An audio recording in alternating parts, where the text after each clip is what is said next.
तो good morning आप सभी लोगों को। तो हम लोग कहाँ तक पढ़ चुके हुए थे? तो चैप्टर था 5, है ना। आप लोग बहुत अच्छे से होली मनाए होंगे और मैं भी मनाया था होली खूब अच्छे से, मस्त। तो चलिए हम लोग अपना क्लास को स्टार्ट करते हैं, क्योंकि पढ़ाई जो है कि छूटना नहीं चाहिए, है कि नहीं। तो हम लोग अपने क्लास में लौटते हैं और पढ़ रहे थे हम लोग बायोलॉजी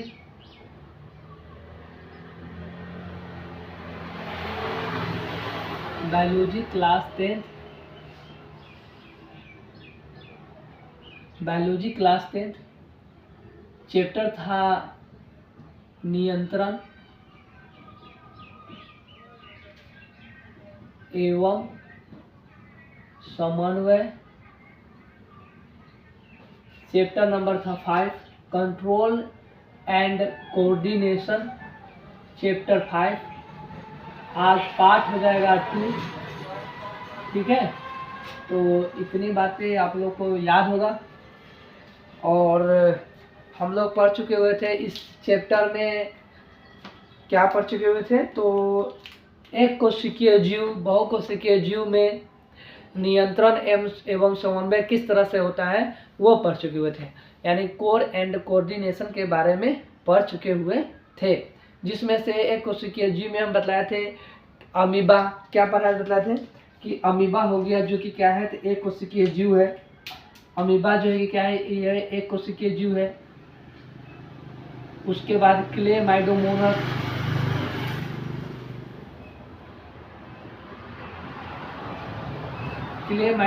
ये सब के सब क्या है, तो एक कोशिकीय जीव है। इनका नियंत्रण एवं समन्वय किस तरह से होता है, तो एक कोशिकीय जीव के द्वारा ही, यानी एक कोशिका से ही होता है। उसके बाद बहुकोशिकीय जीव में पढ़े थे कि कोई विशाल विशाल पौधे हैं, बड़े बड़े पौधे हैं, बड़े बड़े जंतु हैं, उनके बारे में हम लोग पढ़े हुए थे। लेकिन उनमें से सबसे पहले हम लोग पढ़े थे पादप में नियंत्रण एवं समन्वय। पादप में नियंत्रण एवं समन्वय के बारे में पढ़े हुए थे। देखिए यहाँ तक तो पादप में नियंत्रण एवं समन्वय किस तरह से होता है वो हम लोगों ने पढ़ चुके हुए हैं। और पढ़ना था जंतुओं में नियंत्रण एवं समन्वय के बारे में।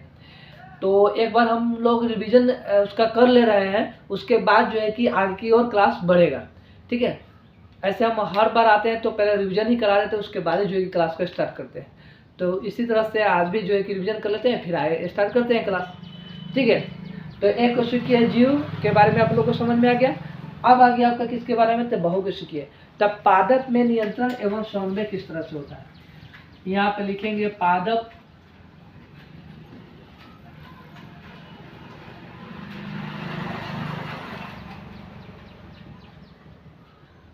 में नियंत्रण किस तरह से होता है।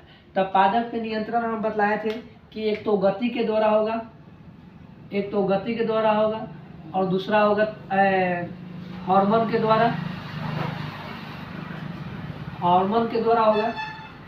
गति में हम बतलाए थे कि प्रकाश अनुवर्तन गति, रासायनिक अनुवर्तन गति, उसके बाद बतलाए थे जलानुवर्तन गति, एक और गति बतलाए थे गुरुत्वानुवर्तन गति।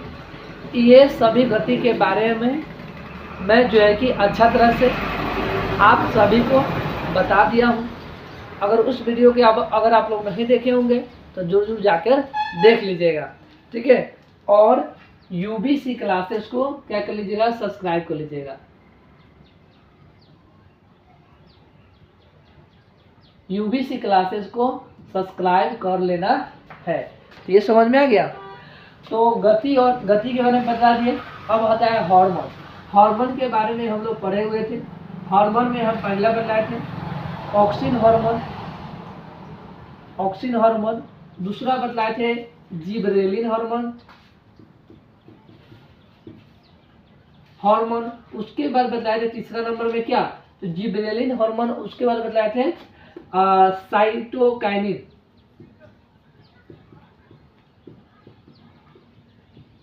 Cytokinin hormone. और चौथा था आपका एब्सेसिक एसिड या एब्सेसिक अम्ल बोलते हैं उसको। उसके बाद 5वां नंबर पे हम लोग पढ़े थे एथिलीन।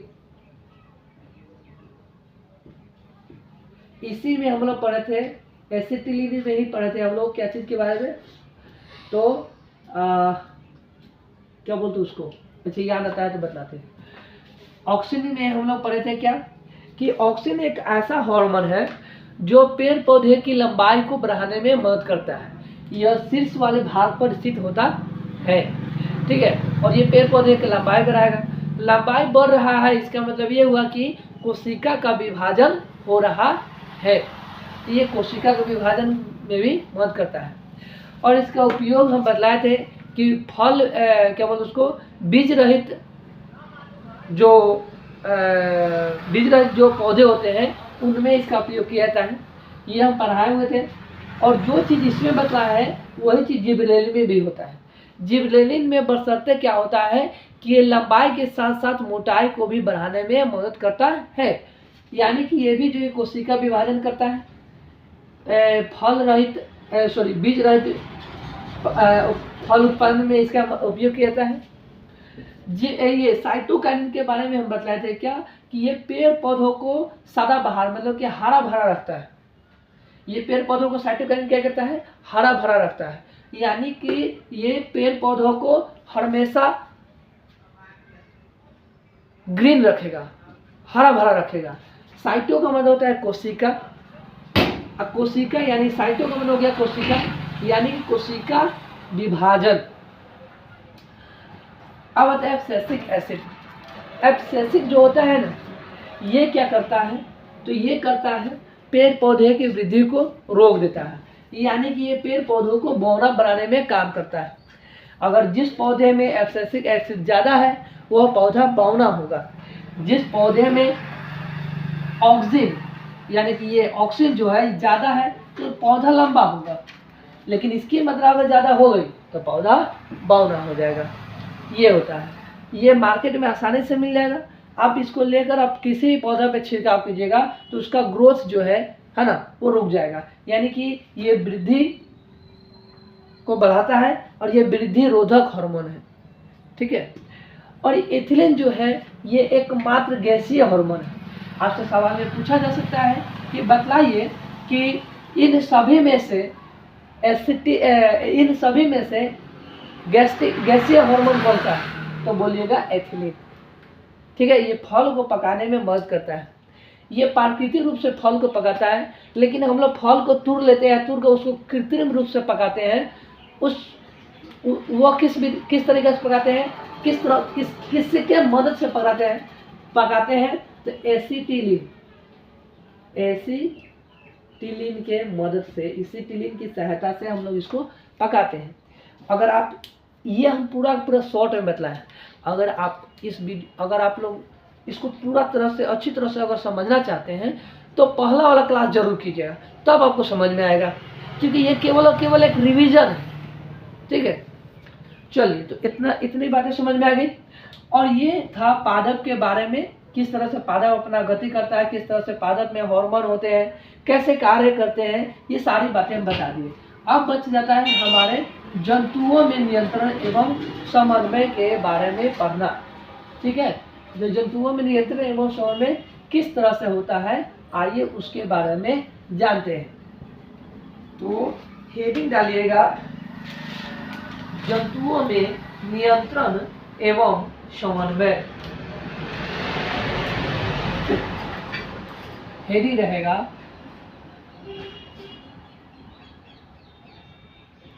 जंतुओं में नियंत्रण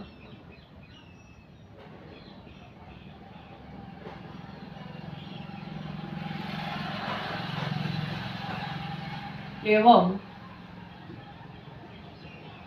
समन्वय, ठीक है।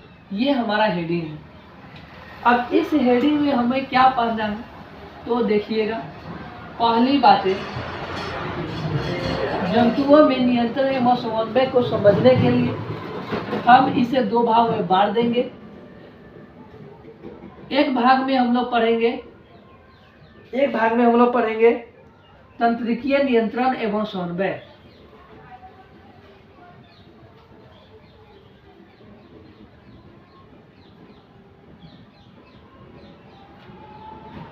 तंत्रिकीय नियंत्रण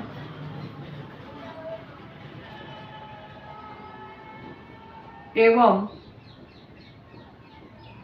समन्वय के बारे में पढ़ेंगे। दूसरा पढ़ेंगे हम लोग, तो दूसरा किसके बारे में पढ़ेंगे? तो दूसरा पढ़ेंगे हम लोग रासायनिक नियंत्रण।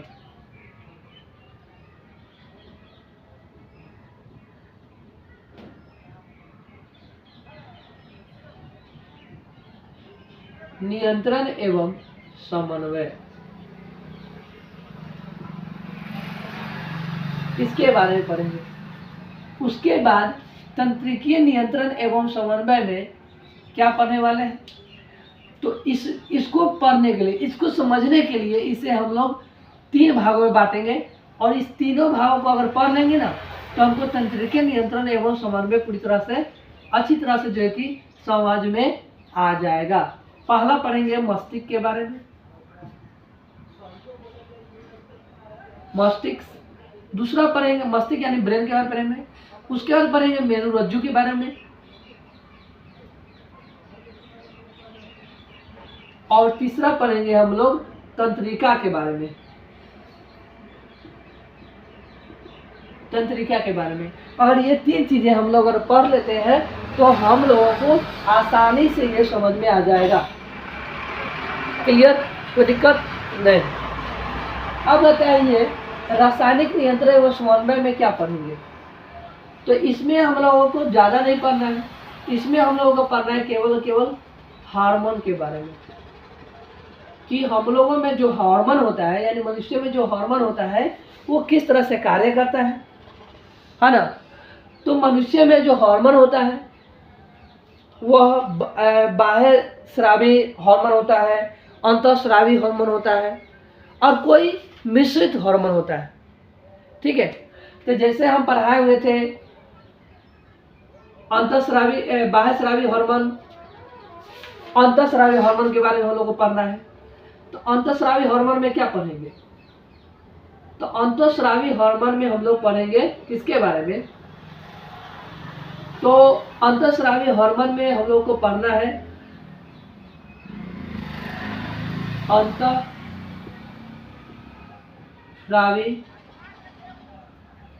अंतःस्राव ग्रंथि के बारे में पढ़ेंगे। अब ये कौन कौन सी ग्रंथियां होती हैं उसके बारे में पढ़ेंगे। उसके बाद मिश्रित ग्रंथि के बारे में पढ़ेंगे।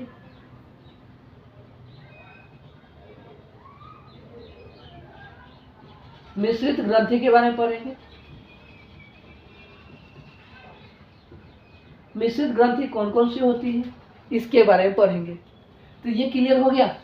तो ये सारी चीजें जो है कि हमको पढ़ना है, तब जाके जंतुओं में नियंत्रण एवं समन्वय के बारे में समझ में आ जाएगा। क्लियर? तो सबसे पहला हेडिंग डालिएगा तंत्रिका के बारे में। किसके बारे में? तो फर्स्ट हेडिंग रहेगा हमारा तंत्रिका।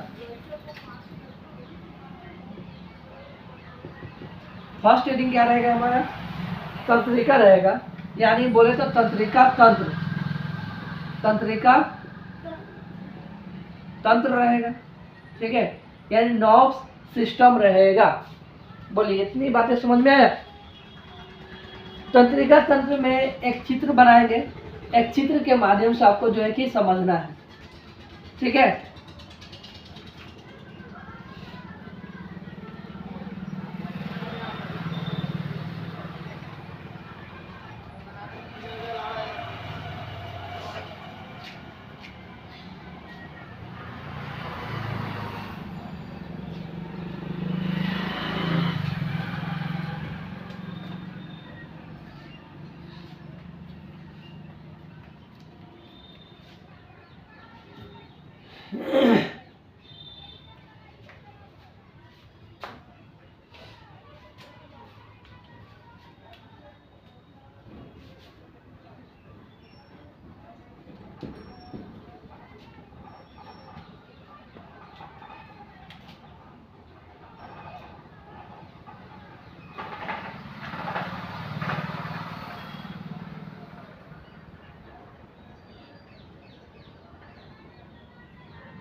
ठीक है, ये हमारा तंत्रिका है।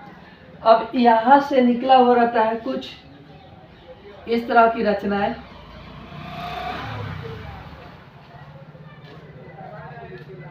इस तरह की कुछ रचनाएं निकली हुई रहती है। ठीक है, इसे कहते हैं डेंड्राइट्स। एक रहता है उसे कहते हैं डेंड्रॉन। क्या कहते हैं? डेंड्रॉन कहते हैं। एक रहेगा उसे क्या कहेंगे? डेंड्रॉन। क्या कहेंगे?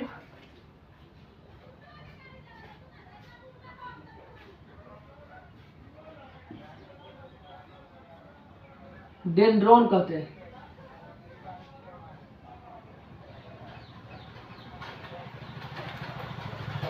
अरे यार,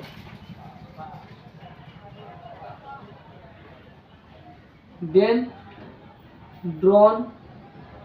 अब बहुत ये सारी रचनाएं रहेगा, बहुत सारा रहेगा, उसे क्या कहेंगे? डेंड्राइट्स। क्या कहेंगे? डेंड्राइट्स कहेंगे। क्या कहेंगे? डेंड्राइट्स।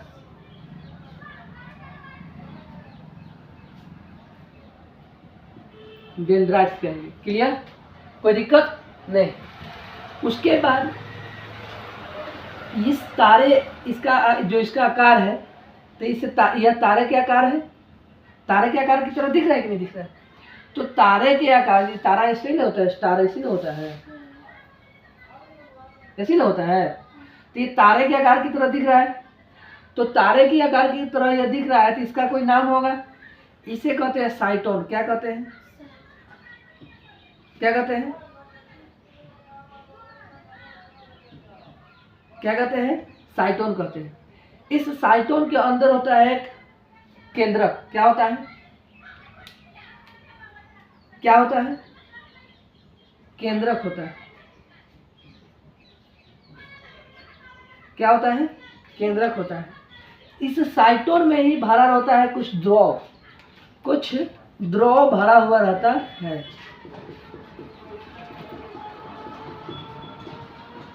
और इस तरह से द्रव भरा हुआ रहता है, और ये इधर की ओर भी रहता है। ठीक है, इस तरह से द्रव भी भरा हुआ रहता है। तो इस द्रव को क्या कहेंगे? कोशिका द्रव कहेंगे, क्योंकि ये अंदर में न है, केंद्रक के अंदर है, सॉरी केंद्रक, साइटोन के अंदर है, तो इसे क्या कहेंगे? कोशिका द्रव। क्या कहेंगे? कोशिका द्रव कहेंगे। बोलिए, ये समझ में आया? ये डेंड्रॉन है, ये डेंड्राइट्स है। अब इसे क्या कहेंगे? जो लंबा सा पूंछ निकला हुआ, इसे क्या कहेंगे?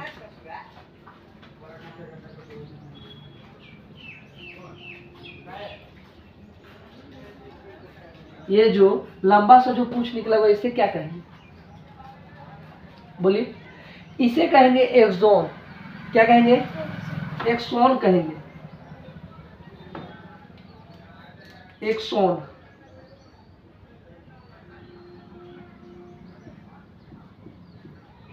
एक्सोन कहेंगे। कोई दिक्कत नहीं। इस एक्सोन के ऊपर में, इस एक्सोन के ऊपर में एक परत होती है,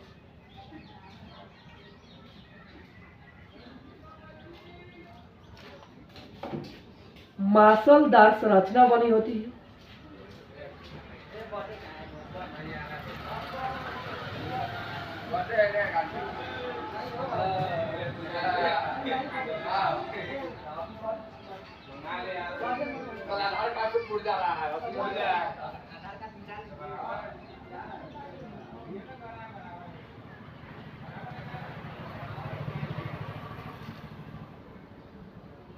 इस तरह से कुछ मांसलदार रचना, मांस के बना हुआ रचना रहता है।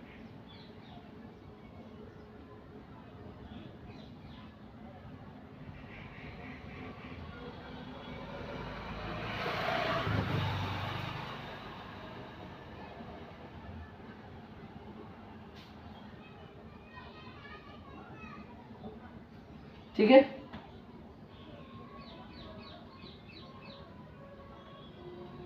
संकुचित नहीं हो रहा है अंदर।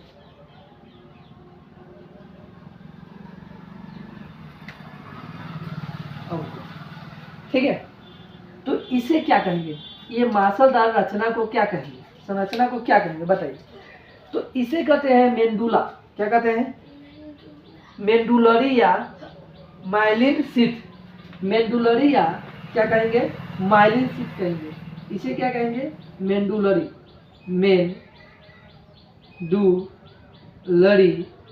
या माइलिन शीथ।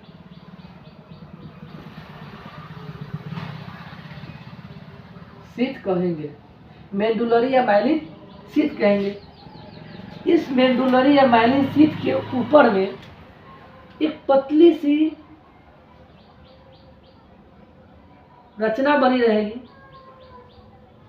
पतली सी एकदम। इसे क्या कहेंगे,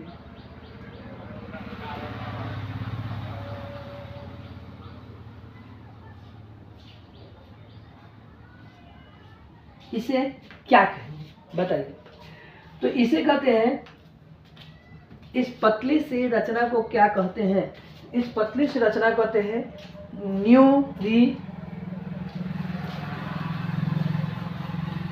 न्यूरीलेम। क्या लिख देते हैं,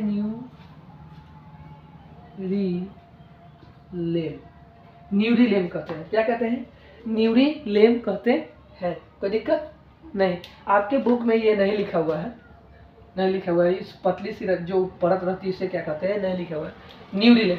अब क्या होता है, तो ये समझ में आ गया पूरा। अब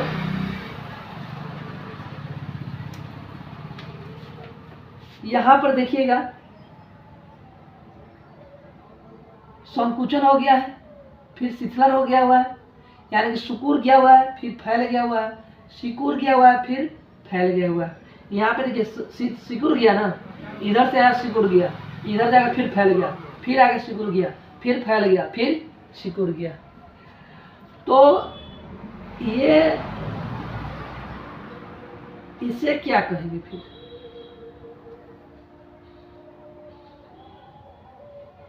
तो इसे कहते हैं, क्या कहते हैं, नोड कहते हैं। क्या कहते हैं, रेनबियर के नोड कहते हैं।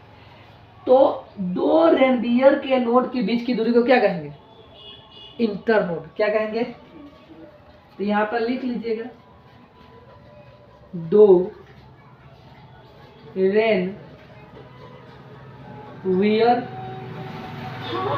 के बीच की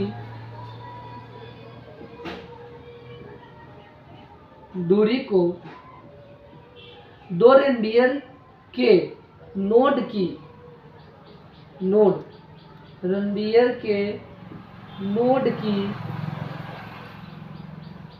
की बीच की दूरी को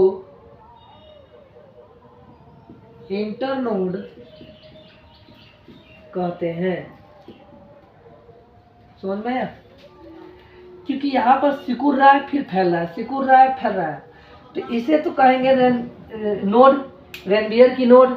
लेकिन दो, यहाँ पे दो रेनबियर के बीच की, नोड के बीच की दूरी को क्या कहेंगे, तो इंटरनोड कहेंगे। क्या कहेंगे, इंटरनोड। अब समझ में आ गया, ये तो क्लियर हो गया। उसके बाद जब ये एक्सोन है ना, है ये सब एक्सोन है ना, है एक्सोन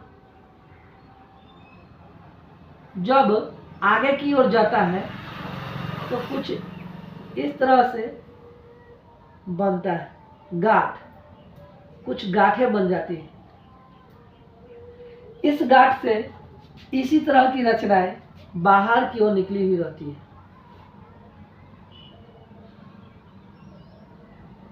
ठीक है, इस तरह से रचनाएं कुछ निकली हुई रहती है बाहर की ओर। ठीक इसी प्रकार की एक और तंत्रिका इधर की ओर रहता है।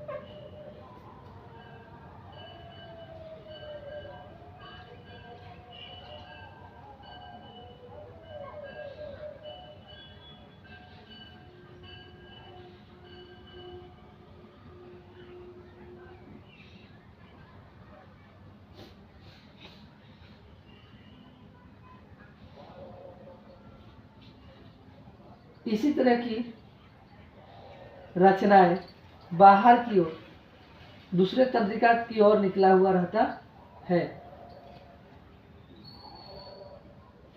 इस तरह से। ठीक है, ज्यादा ही बना दिया, इस तरह की नहीं होता है।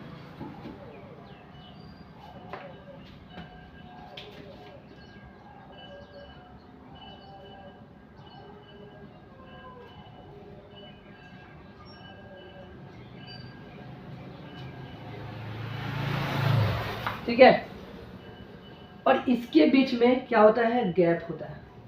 इस गैप को क्या कहेंगे, तो इस गैप को कहते हैं सिनेप्स। क्या कहते हैं,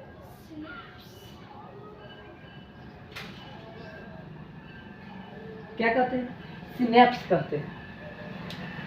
इसी तरह की तंत्रिकाएं एक इधर की ओर बनी हुई रहती है, इसी तरह की रचनाएं, जैसे यहाँ पे जो कुछ रचनाएं दिख रही है इस तरह की, उसी तरह की रचनाएं इसमें भी बनी होती है। इसे भी डेंड्राइट्स कहेंगे, इसे भी साइटोन कहेंगे। इसमें कोशिका द्रव इसी तरह से भरा हुआ है, जैसे इसमें भरा हुआ है। इसमें केंद्रक है तो इधर भी केंद्रक रहेगा, यानी जो चीजें इधर है वो सारी चीजें इधर भी रहेगा, क्योंकि बहुत सारे तंत्रिकाएं मिलकर, यानी कि न्यूरॉन मिलकर तंत्रिका तंत्र का निर्माण करता है। यानी हमारे पूरे शरीर में, हमारे पूरे बॉडी में तंत्रिका तंत्र है ना। और ये केवल और केवल एक तंत्रिका का छोटा सा हिस्सा हम बनाए हैं। ऐसा बहुत हमारे शरीर में तंत्रिकाएं जो है कि स्थित है। ठीक है, यह केवल एक तंत्रिका, एक छोटी सी तंत्रिका की संरचना बना हुआ है, बस इतना ही याद रखिएगा। ठीक है, अब देखिए ये तंत्रिकाएं की कार्य क्या है। ये तो हो गई इसकी संरचना है कि ये इस तरह से होता है ना, ये इस तरह से होता है। लेकिन ये कार्य क्या करता है, ये कार्य कैसे करता है हमारे शरीर में। जब ये है तो इसका कुछ ना कुछ तो कार्य होगा। ये कैसे कार्य करेगा सवाल हो जाता है, पूछ जाता है ये कैसे कार्य करता है। तो देखिएगा ध्यान से, ये तंत्रिका जो होता है ना, ये तंत्रिका क्या करता है, सूचनाओं को ग्रहण करेगा। सूचनाओं को क्या करेगा, ग्रहण करेगा। जैसे कि मान लीजिए कि यहाँ पर मच्छर काटा, मेरे चमड़ा पर, मेरे स्किन पर क्या कर रहा है, मच्छर काटा। और जैसे ही मच्छर काटेगा वैसे ही मेरे मस्तिष्क को, दिमाग को पता चलेगा कि तुमको ना मच्छर काट रहा है, तुम उसको मार दो। तो मेरा आँख देखेगा और मेरे हाथ को ऑर्डर देगा थपाक से ना मार देने का, और हम तुरंत ही एक्शन ले लेते हैं। तुरंत ही एक्शन ले लिए, यानी अनुक्रिया किए और उसको क्या कर दिए, मार दिए, किल कर दिए, खत्म कर दिए, है कि नहीं।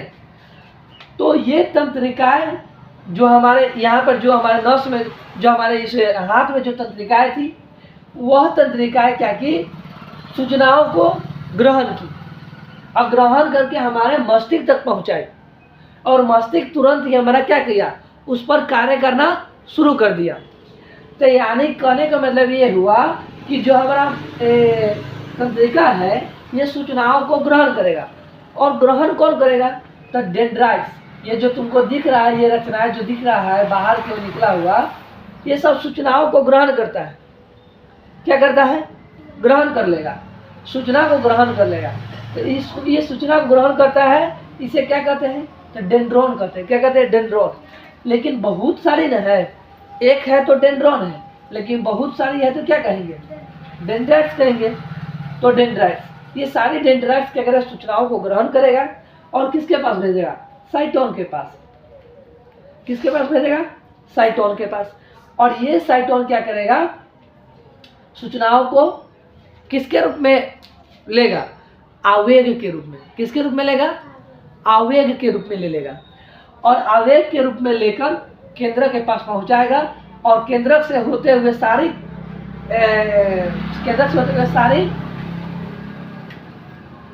सूचनाएं, आवेग एक्सोन की ओर मूव करेगा। किधर की ओर बहेगा, एक्सोन की ओर बहेगा।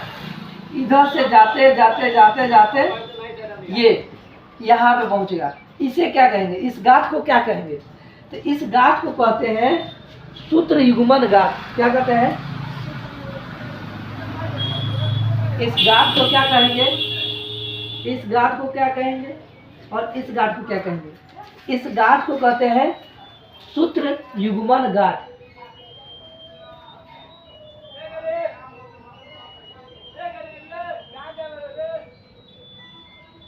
सूत्र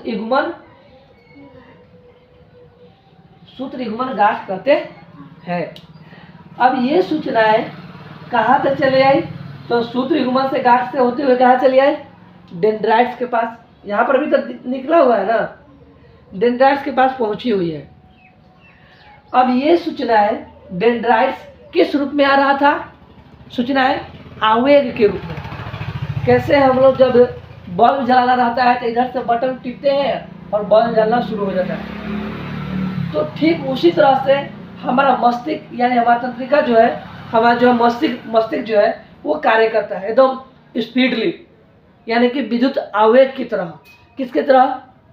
आवेग की तरह। तो सूचनाएं को ग्रहण किस रूप में किया? आवेग के रूप में। तो आवेग के रूप में कार्य सूचनाओं को ग्रहण किया और आवेग के रूप में सूचनाओं को ग्रहण कर लिया और इसके पास पहुंचाएगा, इस तंत्रिका के पास पहुंचाएगा। लेकिन अब आप कहिएगा यहाँ पर तो गैप है तो सूचना पहुंचेगा कैसे?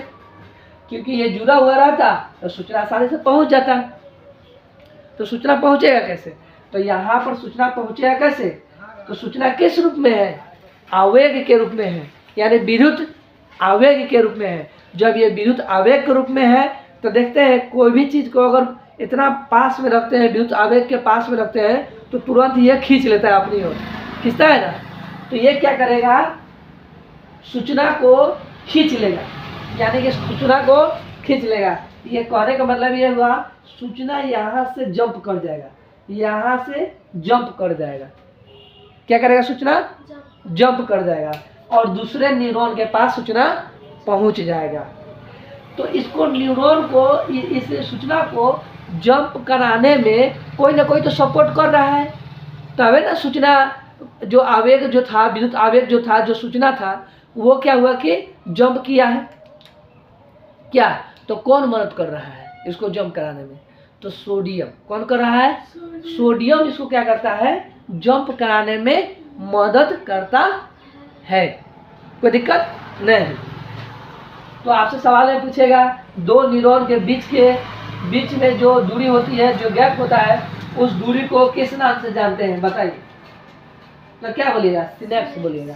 या पूछेगा आपसे कि सूचना को या आवेग को जंप कराने में, एक न्यूरॉन से दूसरे न्यूरॉन में जंप कराने में मदद कौन करता है? तो सोडियम। कौन करता है? सोडियम करता है। अब सूचना इस डेंड्राइट से कहाँ पहुँच जाएगा? साइटोन में पहुँच जाएगा। साइटोन जो कि फिर से इसे आवेग के रूप में ले लेगा, आवेग के रूप में लेगा और पहुँचाएगा एक्सॉन। केंद्रक से होते हुए कहाँ पहुँचेगा? एक्सॉन से होते हुए फिर दूसरे न्यूरॉन के पास। ऐसे ही सेम टू सेम ऐसे ही बना होगा, इधर भी गांठ वगैरह सब बना होगा। फिर ये न्यूरॉन दूसरे न्यूरॉन को सूचना पहुंचाएगा, फिर वो न्यूरॉन दूसरे न्यूरॉन को सूचना पहुंचाएगा। इस तरह से सूचनाएं क्या होगा कि पहुंचते पहुंचते कहाँ पहुंच जाएगा? तो हमारे मस्तिष्क में पहुंच जाएगा। अब देखिए, जितना हम बोल रहे हैं ना, जितना धीरे धीरे या जितना स्पीड से हम बोल रहे हैं, उससे कई गुना ज़्यादा जो है कि ये सूचनाएं हमारे मस्तिष्क में पहुंचता है। हम बार बार बोल रहे हैं आवेग आवेग आवेग। तो आवेग का मतलब क्या हुआ कि सूचनाएं विद्युत की तरह पहुंच रहा है, मतलब कि इधर से बटन टिपे उधर फैन चलना शुरू हो गया, उस तरह से कार्य कर रहा है। समझ रहे हैं? उस तरह से कार्य कर रहा है। तो सूचना को ये ग्रहण कर रहा है किस रूप में? आवेग के रूप में। तो साधारण सी बात है, जब आवेग के रूप में ग्रहण कर रहा है तो ये स्पीडली करेगा, हाई स्पीड करेगा, है कि नहीं? हाई स्पीड यानी विद्युत की तरह कार्य करेगा। तो विद्युत आवेग की तरह कार्य करेगा और मस्तिष्क तक सूचना को पहुंचा देगा। तो जब पहुंच जाएगा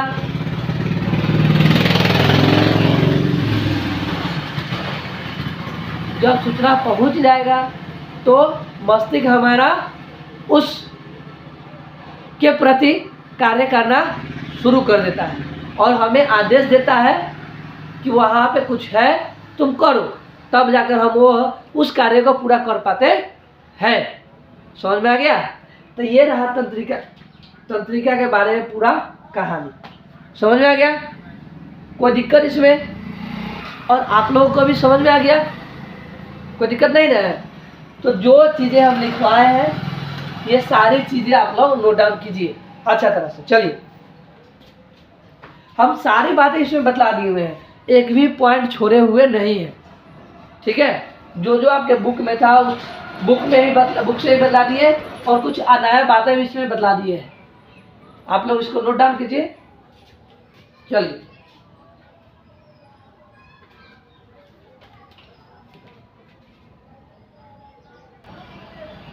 चलिए इधर देखिए। तो तंत्रिका जो है कि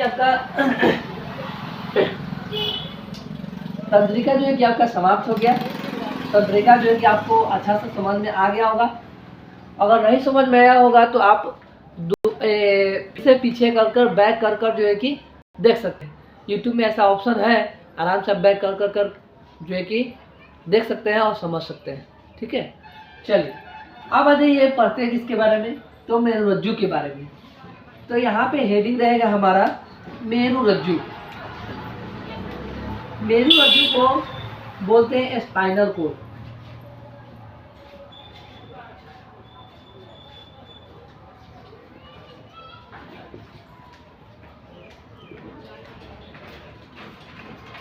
स्पाइनल कोड इसे कहते हैं। क्या कहते हैं? Spinal cord. जो हम लोग के मस्तिष्क से यानी ब्रेन से जो यहाँ से एक क्या बोलते इसको, मोटा सा कमर के हड्डी तक, उसको क्या बोलते हैं,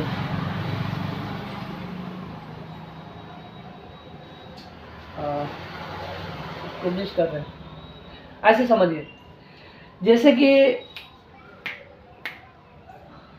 क्या बोलते हैं उसको, नाम याद नहीं आ रहा मुझे। हाँ, जो यहाँ मस्तिष्क से जो ये दिख रहा है, यहाँ से कमर तक के हड्डी तक एक रचना जो बनी होती है, इस तरह से हम बनाई के दिखा देते हैं आपको।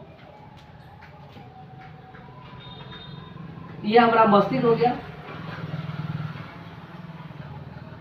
ये रीढ़ की हड्डी हो गई,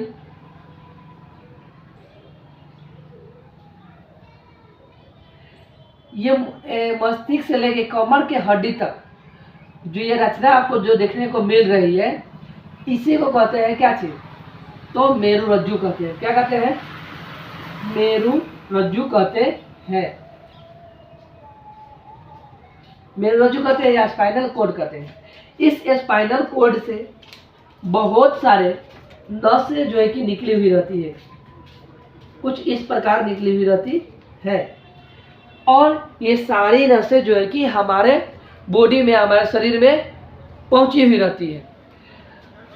जो हम तंत्रिका के बारे में पढ़ाए हैं, ये तंत्रिकाएं सूचना को आवेग के रूप में ग्रहण करेगी और ये भेजेगी कहाँ पर? स्पाइनल कोड में, क्योंकि ये जुड़ा हुआ है किससे? मस्तिष्क से। ठीक है? क्योंकि ये मोटा तार है, हमारे शरीर का मोटा तार है, मोटा तार है। अब इस मोटा तार से बहुत सारे छोटे छोटे पतले पतले वायर जो है कि निकली हुई रहती है और हमारे शरीर के प्रत्येक अंग में पहुंची हुई रहती है।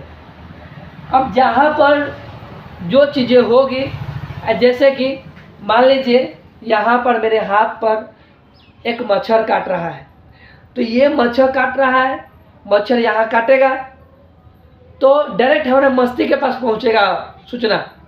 लेकिन कैसे? तो यहाँ के तंत्रिकाएं इस सूचना को ग्रहण करेगा और इस रास्ते से लेके जाएगा कहाँ पर? स्पाइनल कोड में, यानी ये रीढ़ की हड्डी में लेके जाएगा, स्पाइनल कोड में लेके जाएगा, यानी मेरुरज्जु में लेके जाएगा, यहाँ पर लेके जाएगा। उसके बाद ये सूचना इस मोटे वायर में पहुँच गया। अब ये सूचना जो है कि कहाँ की ओर जाएगा? मस्तिष्क की ओर। क्या की ओर चला गया? मस्तिष्क की ओर। और मस्तिष्क की ओर जाने के बाद में मस्तिष्क हमारा तुरंत ही उस पर कार्य करना शुरू कर देता है और आदेश देता है हमारे आँख को और हाथ को कि यह रहा मच्छर, उसके तुम मार दो। तो हम लोग हाथ उठाते हैं और पटाख से मच्छर को मार देते हैं। बोलिए ऐसा करते हैं कि नहीं करते? तो स्पाइनल कोड समझ में आ गया। ये कहाँ से कहाँ तक होता है? तो हमारे मस्तिष्क यानी हमारा जो ब्रेन से निकला हुआ जो एक मोटा सा वायर होता है, तार होता है, वो कमर के हड्डी तक स्थित होता है और उसमें से बहुत सारे पतले पतले नस निकले होते हैं जो हमारे शरीर के प्रत्येक अंग में स्थित होते हैं। ठीक है, और ये सारे सूचनाओं को ग्रहण कर लेता है तो स्पाइनल कोड के पास पहुंच जाएगा, क्योंकि स्पाइनल कोड मेन है, मेन हिस्सा है। ठीक है, स्पाइनल कोड क्या है? ये मेन हिस्सा है। ऐसे समझिए जैसे कि ट्रांसफार्मर, ये रहा ट्रांसफार्मर। ठीक है, इस ट्रांसफार्मर से वायर निकला हुआ रहता है, मोटा सा एक वायर निकला हुआ रहता है, मोटा सा एक वायर निकला हुआ रहता है। उसके बाद हमारे घरों तक पहुंचता है पोल के द्वारा पहुंचता है। उसके बाद इस पोल से हम लोग अपने घर में कनेक्शन ले लेते हैं। कनेक्शन ले लिए, कनेक्शन लेने के बाद में ये हमारा रहा किचन, ये रहा बाथरूम। ठीक है, ये रहा सोने का बेड, ये रहा हॉल जिसमें हम लोग टीवी वगैरह ये सब देखते हैं, मान लेते हैं। उसके बाद हम अपने घर में इसका कनेक्शन को करते हैं और इसी तरह से सारे घर में वायर के थ्रू, पतला पतला वायर के थ्रू क्या करते हैं? कनेक्शन कर देते हैं। यानी कि ये रहा पतला वायर, कुछ लाइटें इसमें लगा दिए, फिर यहीं से कनेक्शन करके ले आए और हॉल में लगा दिए, फिर यहीं से कनेक्शन करके ले आए किचन में, बाथरूम में लगा दिए, फिर यहीं से कनेक्शन करके लाए दूरा पर लगा दिए, फिर यहीं से कनेक्शन कुछ इधर से कनेक्शन करके ले आए और इधर कनेक्शन कर दिए। इस तरह से करते हैं कि नहीं करते हैं? तो एक मोटा सा वायर किधर से निकला? ट्रांसफार्मर से जाया और कहाँ पहुँच गया? पोल के थ्रू हमारे पास घर में। और जितना भी यहाँ से पतला तार स्टार्ट हो गया, फिर उससे भी पतला तार यहाँ पर लगाते हैं घरों में हम अपने। उसके बाद सारे और लाइट वगैरह पंखा वगैरह लगा लेते हैं, कनेक्शन कर लेते हैं और यह चलने लगता है। ऐसा होता है कि नहीं होता है? तो ठीक उसी प्रकार हमारा मस्तिष्क है। यहाँ से एक मोटा सा वायर निकलता है, यहाँ मस्तिष्क से एक मोटा सा वायर निकलता है, हमारे कमर के हड्डी तक पहुँचता है और यहाँ से बहुत पतले पतले वायर निकल जाता है हमारे शरीर के अंगों में। और जहाँ जिस अंग पर जो चीज़ होता है, मच्छर काटता है, तो वो सूचना को पहुँचाता है। तो आता है कहाँ पर? स्पाइनल कोड में। स्पाइनल कोड से सूचना पहुँच जाएगा मस्तिष्क में और मस्तिष्क उसके प्रति अनुक्रिया करेगा, यानी एक्शन लेगा और उसको हम लोग तुरंत ही एक्शन लेकर उसको मार डालते हैं। बोलिए आप समझ में आया मस्तिष्क के बारे में? तो ये जो मस्तिष्क, ये जो हमारा स्पाइनल कोड है, ये तो बहुत ही मुलायम होगा, है कि नहीं? क्योंकि ये तार है, देखते हैं ना तार कि बहुत ही मुलायम रहता है, छीलते हैं तो छिला जाता है, काटते हैं तो कटा जाता है। तो इसके ऊपर क्या कर देते हैं हम लोग? तार के ऊपर एक कवर लगा देते हैं, लगाते हैं ना। उसी तरह से इसके अंदर को, ये अंदर में है, ये बहुत ही पतला है, ये बहुत ही कोमल है, तो इसको सुरक्षा करना होगा। तो इसे सुरक्षा कौन करेगा? तो हमारी रीढ़ की हड्डी, हमारी रीढ़ की हड्डी क्या करता है? इस स्पाइनल कोड को सुरक्षा करता है। कहने का मतलब ये हुआ कि जो हमारी रीढ़ की हड्डी है, इस रीढ़ की हड्डी के अंदर स्थित होता है हमारा स्पाइनल कोड। अब समझ में आया? और यही वायर जब काम करना, यानी कि जब पैरालिसिस मार देता है, जब यानी कि यहाँ पर शॉर्ट सर्किट मान लेते कि हो गया, कैसे यहाँ पे शॉर्ट सर्किट हो जाता है तो हमारे घरों में कनेक्शन नहीं आता है, यहाँ तक कनेक्शन आता है लेकिन यहाँ से कनेक्शन आगे नहीं करता है। उसी तरह से कैसे हमारे घर जब पैरालाइसिस मारता है तो इधर का मान लेते हैं, अगर इधर का अगर पैरालाइसिस मार रहा है तो इधर वाला अंग पूरा काम नहीं करता है, नहीं ना करता है। तो ये हमारा अंग है, लेकिन मस्तिष्क कहेगा हमारा कि ये मेरा अंग नहीं है, ये सूचना को वहाँ तक पहुँचा ही नहीं पाएगा। यानी स्पाइनल कॉर्ड तक लेता आएगा लेकिन स्पाइनल कॉर्ड से आगे की ओर मूव नहीं करेगा, सूचना बढ़वे नहीं करेगा। इसको काट दो, मार दो, कुछ कर दो, ये कुछ भी नहीं समझेगा मेरा मस्तिष्क, क्योंकि ये कहेगा कि ये मेरा अंग नहीं है। ये कहेगा, मस्तिष्क कहेगा कि मेरा अंग नहीं है, ये समझ में नहीं करेगा कि मेरा अंग है। ठीक है, तो क्योंकि ये सूचना तो यहाँ तक स्पाइनल कॉर्ड तक पहुँचा ही नहीं पा रहा है। ये सूचना ये स्पाइनल कॉर्ड तक नहीं पहुँचा रहा है। तो स्पाइनल कॉर्ड तक जब नहीं पहुँचा रहा सूचना, तो क्या सूचना को आगे ये पहुँचा पाएगा? स्पाइनल कॉर्ड सूचना को मस्तिष्क तक पहुँचा पाएगा? नहीं ना पहुँचाएगा। तो क्या ये कहेगा कि मेरा अंग है? नहीं। तो इसको कितना मार दो, कितना पीट दो, ये कुछ एक्टिविटी नहीं करेगा। लेकिन इधर वाला में सूचना पहुँच रहा है। जैसे एक चक्कर मारेंगे, चाहे एक डंडा मारेगा, तुरंत ये स्पाइनल कॉर्ड के पास सूचना पहुँचेगा और यह सूचना कितना पहुँचाएगा? मस्तिष्क के पास पहुँचाएगा। तो जब चोट लगेगा तो हम लोग बाप चिल्लाएंगे कि नहीं चिल्लाएंगे? तो ये होता है पैरालाइसिस में। ठीक है, क्लियर, समझ में आया? तो मेरुरज्जु के बारे में समझ में आ गया पूरा? कोई मेरुरज्जु के बारे में पूछेगा तो बता दीजिएगा। मेरुरज्जु जो यह मस्तिष्क के मेडुला ऑब्लिंगेटा से शुरू होता है, यहाँ से शुरू होगा और कमर के हड्डी तक स्थित होता है कि नहीं होता है? और इसकी सुरक्षा कौन करता है? तो कमर की हड्डी रीढ़ की हड्डी इसकी सुरक्षा करता है कि नहीं? तो बस इसमें इतना ही चीज़ें था जो है कि हम समझा दिए हैं। इसमें इस फिगर के माध्यम से आप लोग आसानी से समझ में आ गया होगा और आप लोग इसको नोट कर लीजिएगा। ठीक है, चलिए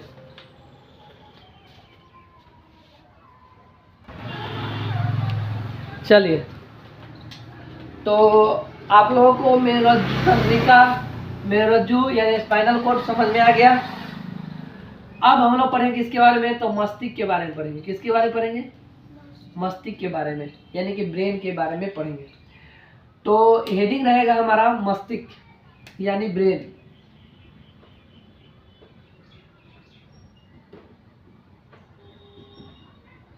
मस्तिष्क यानी कि ब्रेन रहेगा। ठीक है, अब इस ब्रेन के बारे में पढ़ेंगे, लेकिन ब्रेन में सबसे पहले हम लोग पढ़ेंगे इसमें मस्तिष्क की विशेषताएं। हेडिंग रहेगा मस्तिष्क की विशेषताएं। मस्तिष्क की विशेषताएं के बारे में पढ़ेंगे। मस्तिष्क की विशेषताएं, ठीक है।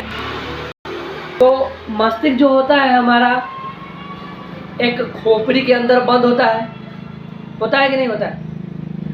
मस्तिष्क जो होता है हमारा एक खोपड़ी के अंदर बंद होता है, क्योंकि जो हमारा मस्तिष्क जो होता है ये बहुत ही ज़्यादा क्या होता है? कोमल होता है। क्या बहुत ही ज़्यादा कोमल है?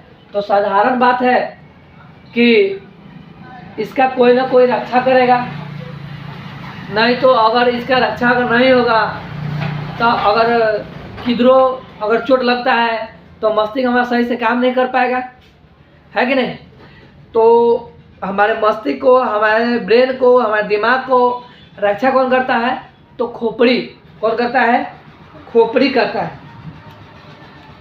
ये है हमारा मस्तिष्क खोपड़ी। इस खोपड़ी के अंदर में हमारा है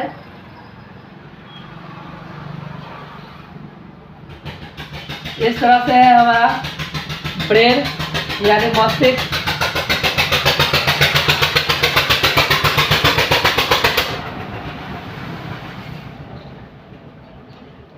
ब्रेन, ठीक है।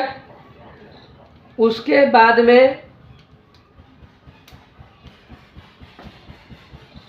इस खोपड़ी तो ये तो हड्डी की है, और ये हमारा कोमल है, मस्तिष्क हमारा क्या है, बहुत ही ज़्यादा कोमल है। अब जब ये कोमल है तो ये तो हड्डी का है, जैसे इसमें टच होगा, जैसे कि हम लोग ऐसे ऐसे माथा को इधर उधर घुमा लेते हैं या कभी कभी गिर जाते हैं, तो डायरेक्ट इसमें ये डायरेक्ट ऐसे ही रहेगा तो इसमें चोट लगेगा, यानी कि हमेशा चोट लगते रहेगा, टन टन टन टन। इसका रक्षा तो कर रहा है, बाहरी आघात से तो बचा रहा है, ये तो समझ में आ रहा है हमें, लेकिन बाहरी आघात से बचा रहा है, लेकिन ये खाली स्थान यहाँ पर है तो मस्तिष्क हमारा बार बार इसमें टच होगा, टन टन करते रहेगा, करेगा कि नहीं करेगा। तो इसके अंदर में एक होता है लेयर, एक झिल्ली होती है। क्या होती है? एक झिल्ली होती है। इस झिल्ली को कहते हैं मेनिंजिज। क्या कहते हैं? यहाँ पर एक झिल्ली बनी होती है इस तरह से, ठीक है। यही झिल्ली जो इस खोपड़ी से टच नहीं होने देती है और खोपड़ी में ये टच नहीं होकर टन टन नहीं बसता है, तो इस झिल्ली को कहते हैं मेनिंजी झिल्ली, मेनिंजिज झिल्ली कहते हैं। क्लियर? मेनिंजी झिल्ली कहते हैं, इसे कहते हैं मस्तिष्क, और इसे क्या कहेंगे? खोपड़ी।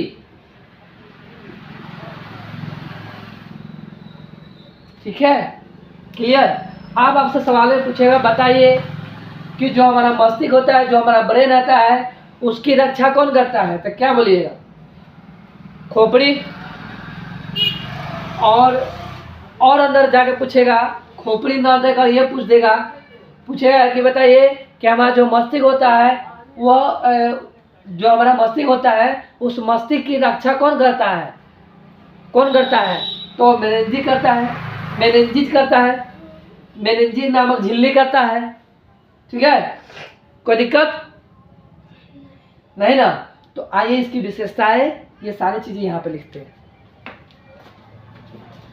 ये समझ में आ गया ना खोपड़ी? अब यही चीज को यहाँ पे लिखना है।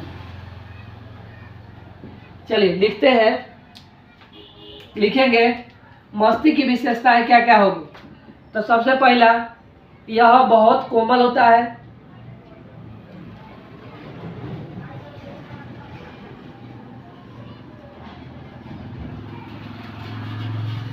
ये कैसा होता है?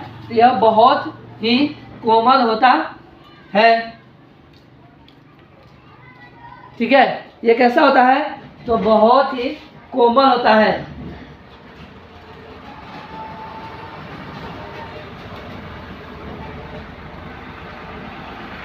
क्या बोले हैं? तो मस्तिष्क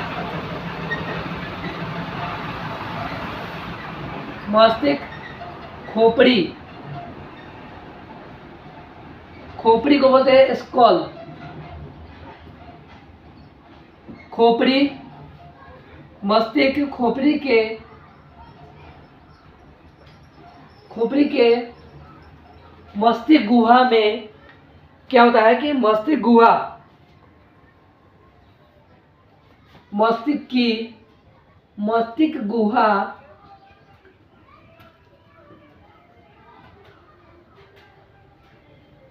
गुहा के अंदर क्रेनियम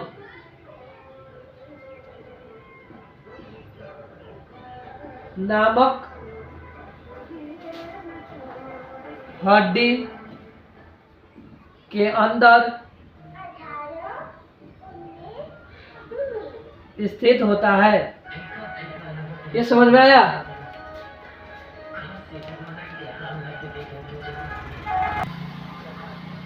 चलिए, ये हो गया मस्तिष्क खोपड़ी। इस खोपड़ी को क्या कहते हैं पता है? क्रेनियम कहते हैं। क्या कहते हैं? इस खोपड़ी को क्या कहेंगे? क्रेनियम। क्रेनियम नामक हड्डी के अंदर हमारा मस्तिष्क जो है कि स्थित होता है, और ये मस्तिष्क है हमारा। अब इस मस्तिष्क में से क्या करेंगे? इस दिमाग को, जो ये हमारा दिमाग था इस तरह से बना हुआ, इसको निकाल दिए। तब बताओ, ये एक गुफा की तरह बन गया कि नहीं बन गया? बोलो। नहीं बन गया। यह गुफा की तरह बना कि नहीं बना है? गुफा की तरह बन गया, तो इससे मस्तिष्क गुफा गुफा कहेंगे कि नहीं कहेंगे है? तो बस हो गया, यही तो था। चलिए आप समझ लिखिएगा यहाँ पर, इस क्रेनियम के यानी इस खोपड़ी के अंदर लिखेंगे खोपड़ी के चारों ओर यानी क्रेनियम के चारों ओर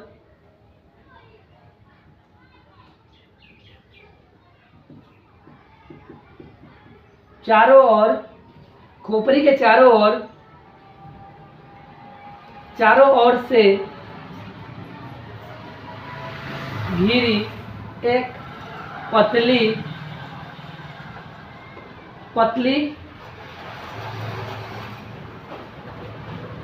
झिल्ली होती है, जिसे क्या कहेंगे बताइए? जिसे क्या बोले उसका नाम? जिसे मेनिंजिस झिल्ली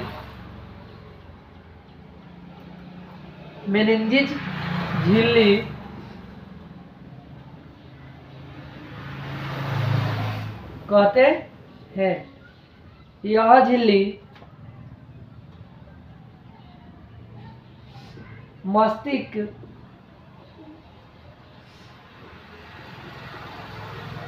की सुरक्षा करता है। ये समझ में आया? ये लिखिए, फिर इसको मिटाते हैं, फिर लिखते हैं। चलिए लिख लिए। चलिए इधर देखिएगा, कहाँ हो गया? मस्तिष्क मेनिंजिस तक। देखिए कभी कभी क्या होता है कि ये मेनिंजिस जो है ना, मेनिंजिस में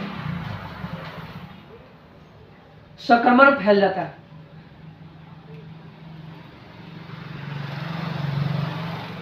मेनिंजिस नामक झिल्ली में संक्रमण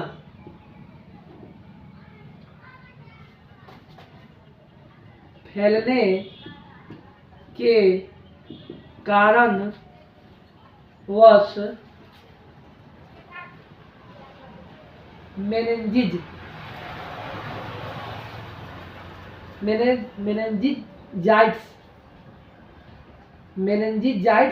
नामक रोग हो जाता है।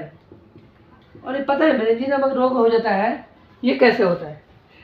तो जो हम बतलाए थे, ये हमारा खोपड़ी है। इस खोपड़ी में एक पतली सी रचना बना हुआ है, और यहाँ पर जो है कि हमारा मस्तिष्क है।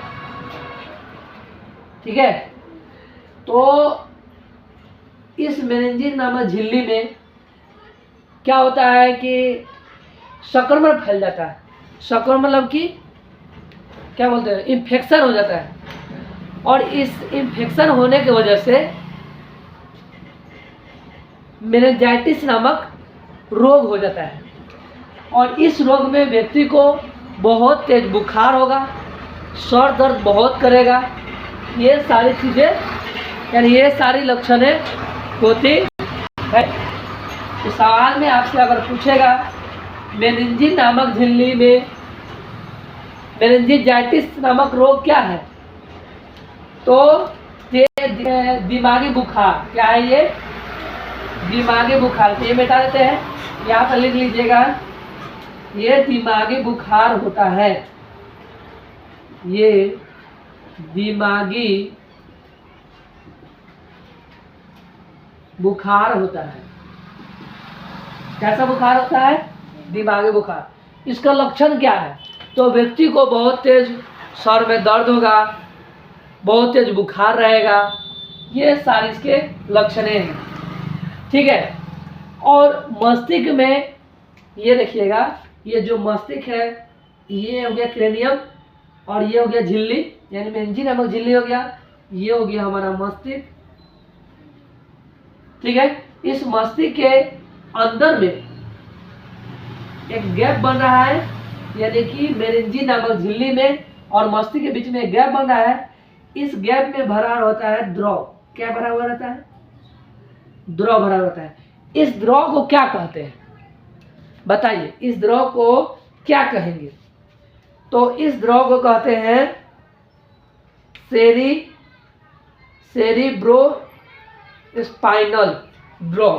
क्या कहते हैं?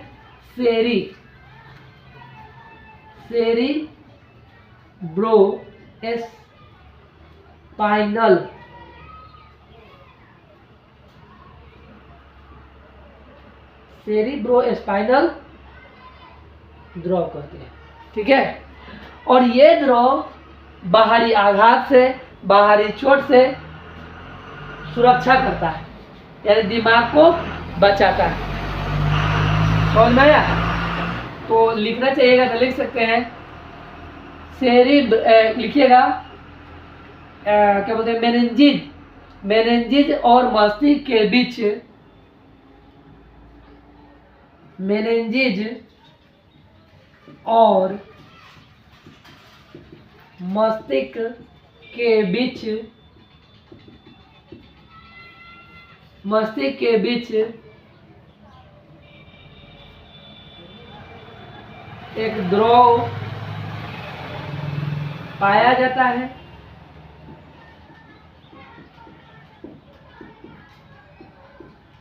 जिसे क्या कहते हैं? जिसे सेरिब्रो स्पाइनल द्रव कहते हैं। यह द्रव बाहरी आघात, अरे जब हम लोग एक्सीडेंट वगैरह कर लेते हैं नहीं, तो इसको बाहरी आघात से बचाता है। बाहरी आघात, चाहे कोई मार देता है पत्थर से, बाहरी आघात से बचाता है।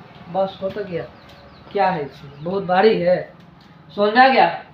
तो ये है सब इसकी विशेषताएं, ठीक है। कोई दिक्कत नहीं। एक पॉइंट और लिखना है। क्या लिखना है? तो देखिए यहाँ पर देखिएगा, यहाँ पर लिखना है हमें। पूछेगा सवाल में आपसे कि मस्तिष्क का वजन कितना होता है, तो क्या बोलिएगा? तो इसका वजन जो होता है 1 से 1.5 kg। कितना बोले हैं? 1.5 kg के करीब होता है, ठीक है। मस्तिष्क का वजन कितने केजी का होता है? 1.5 kg का होता है। उसके बाद मस्तिष्क जो होता है, इसके 3 भाग होते हैं।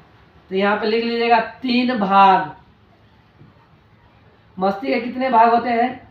3 भाग होते हैं, ठीक है। आइए लिखते हैं कौन कौन सा होता है। मस्तिष्क के 3 भाग होते हैं। तो खैर ये तो हो गया इसके विशेषताएं, ठीक है। अब इसके 3 भाग होते हैं, तो 3 भाग होने के इसके बेटा पड़ेगा पूरा।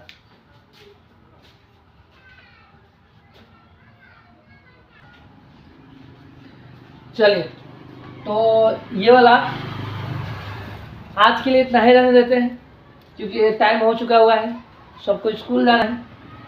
तो फिर इसके आगे जो है कि हम लोग कल पढ़ेंगे मस्तिष्क के 3 भाग होते हैं, कौन कौन से होते हैं इसके बारे में पढ़ेंगे। और आप लोग जो है कि चैनल को जरूर सब्सक्राइब कर लीजिए, ठीक है, और बेल आइकन को प्रेस कर लीजिएगा। तो कल मिलते हैं हम लोग अपने नए इसी क्लास में, है ना। तो चलिए रहने देते हैं, धन्यवाद।